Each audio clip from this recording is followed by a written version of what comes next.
We discovered a new word today, didn't we?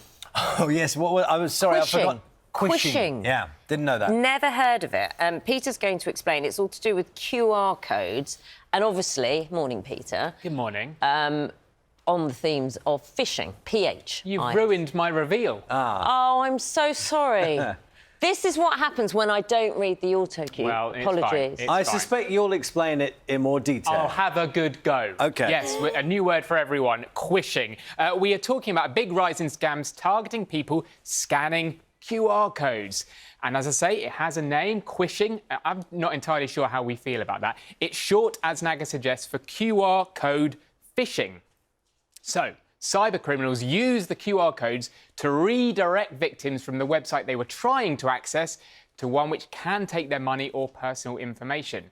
And scams reported to the UK's National Fraud Authority, Action Fraud, are growing. So back in 2019, we were talking about 100 cases, 100 quishing reports. Last year, though, that figure, well, it jumped massively. Look at this, almost 1,400 incidents.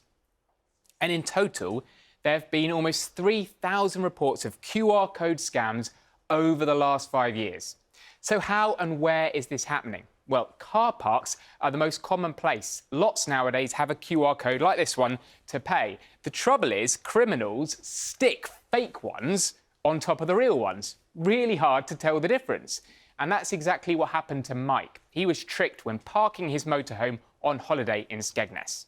We noticed that, first of all, 90 pence had been taken off of our card. And then further down, there was £39 taken off of the card, which we then queried. We have used QR codes before, but of course now we're very, very careful. And if we see a QR code, we make sure that it's not something that's been stuck on the board. So we do check. Now, one of the big car park operators, NCP, is actually considering removing QR codes. It says it checks its signs every day. Scammers, though, aren't just using car parks. They're using these QR codes in emails, adverts, on packages in the post, and even on restaurant menus. And according to Action Fraud, victims actually lost more than £4 million to these scams in 2023. So, what should we look out for to stay safe? I think if there's a QR code in a publicly accessible space, say on a parking meter, I'd avoid using it if you can. Instead, look at the app that's advertised on the official parking meter, go online, search for that and download it yourself. Don't take a QR code for granted. If you do have to use a QR code though, most apps allow you to preview the URL before you follow it. And so if it's not a URL that you're expecting, it's taking you to somewhere slightly dodgy or generic, then just ignore it completely. And if in doubt, just use other means. Scammers, they'll target a time when you're stressed, when you're rushed, and that is usually when you're at a parking meter. And so there will always be people trying to take advantage of you at your weakest point. And so I think we can expect these scams for a little while longer.